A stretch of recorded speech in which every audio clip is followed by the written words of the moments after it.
ఎప్పుడు కూడా గుండెల మీద చేసుకున్నప్పుడు ఆ గుండెల మీద జేబు ఉంటుంది. ఆ జేబు మీద చేసుకున్నప్పుడు లేదా నీ ఫోన్ పే మీద గూగుల్ పే మీద చేసినప్పుడు నీకు గుర్తు రావాల్సిన విషయం ఏంటి తెలుసా? నా దగ్గరున్న ఏ ఒక్క రూపాయి నాది కాదు, నా దేవుడు నాకివ్వగా ఇది నాకు కలిగింది. ఈ రోజు నేను ఏది కలిగి ఉన్నానో అది నా తండ్రి వలన నేను కలిగి ఉన్నాను, నా దేవుని వలన నేను కలిగి ఉన్నాను అనే విజ్ఞత ప్రతి హృదయంలో ఉండాలి. అది కోల్పోయారు కాబట్టి అననీయ సప్ఫీరా నష్టపోయారు. దేవుడు ఇమ్మన్నప్పుడు ఇచ్చేయాలి, దేవుడు ఇచ్చినప్పుడు తీసుకోవాలి. అది విశ్వాస లక్షణం. కానీ వీళ్ళు ఏం చేశారు?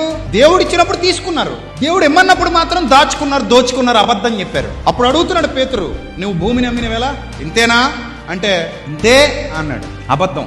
దేవుడు ఇచ్చినప్పుడు తీసుకున్నావు, దేవునికి ఇవ్వాల్సి వచ్చినప్పుడు మాత్రం ఆయన ఒక చెలరోడ్లా చూసావు, చేతిని బిగించావు, వెనక్కి లాగావు, పరీక్షలో ఏమయ్యావు? ఫెయిల్ అయ్యావు. ఆయన ప్రేరేపిస్తాడు, మనసును ప్రేరేపిస్తాడు. ఇస్కరియోతు మనసును కూడా దేవుడు ప్రేరేపించాడు. ఇస్కరియోతు కూడా లోబడలేదు. అలాగే అననీయ సప్ఫీరా మనసును కూడా దేవుడు ప్రేరేపిస్తాడు. ఆయన ఏం విడిచిపెట్టాడు. తప్పు చేస్తున్నామన్న భావన వచ్చిన వెంటనే నీ మనసులోకి ఆయన ఆత్మ వచ్చి హెచ్చరిక జారీ చేస్తాడు. తప్పిది, నువ్వు ఆలోచిస్తున్న విధానం తప్పు, నువ్వు చేస్తున్న తప్పు, వెళుతున్న మార్గం తప్పు అంటాడు. కానీ ఈ మొండి హృదయం దాన్ని తొక్కేసి తన స్వచిత్తాన్ని నెరవేర్చుకోవాలని చూస్తుంది. పరీక్షలో ఫెయిల్ అయిపోతాడు. అందుకే ఎప్పుడు కూడా మీ జీవితం అనే పరీక్షలో ఎలాంటి శోధనలు వచ్చినా, ఎలాంటి వేదన వచ్చినా, ఎలాంటి బాధ వచ్చినా దేవుని మార్గాల్లో నడవండి. మీరు ఫెయిల్ అవ్వరు, మీరు ఇంకా హెచ్చింపబడతారు.